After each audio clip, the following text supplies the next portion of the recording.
Assalamualaikum warahmatullahi wabarakatuh. Anda rindu mendengarkan kajian-kajian dari ustadz-ustadz kita dari Aceh? Kunjungi channel YouTube Maulizul Akbar NAD. Subscribe, like, share, komen.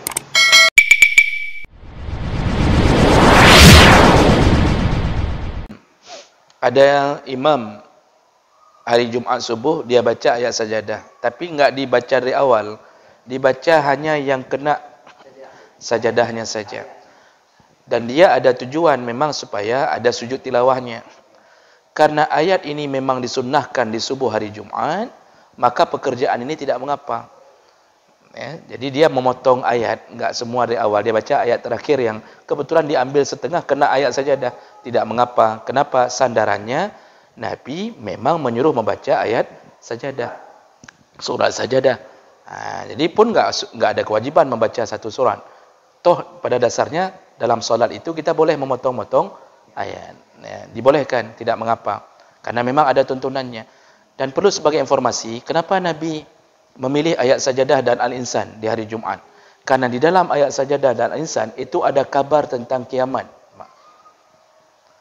Disengaja dipilih di hari Jumat karena kiamat terjadi di hari Jumat. Jadi untuk mengingatkan orang selalu bahawa akan terjadi kiamat di hari yang kita membaca ayat-ayat tentang kiamat.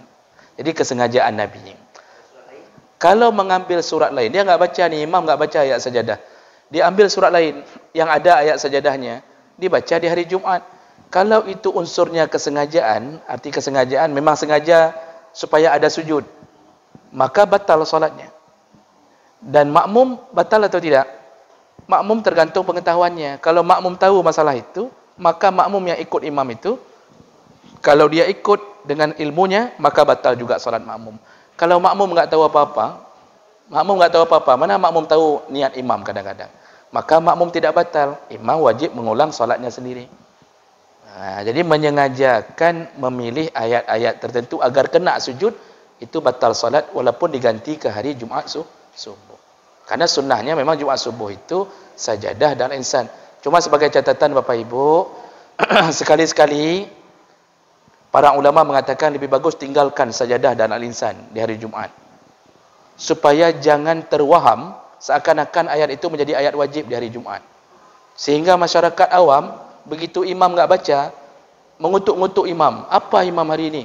Enggak baca sajadah, enggak baca al-insan. Sang-sang wajib baca sajadah dengan insan. Maka ulama mengatakan apa?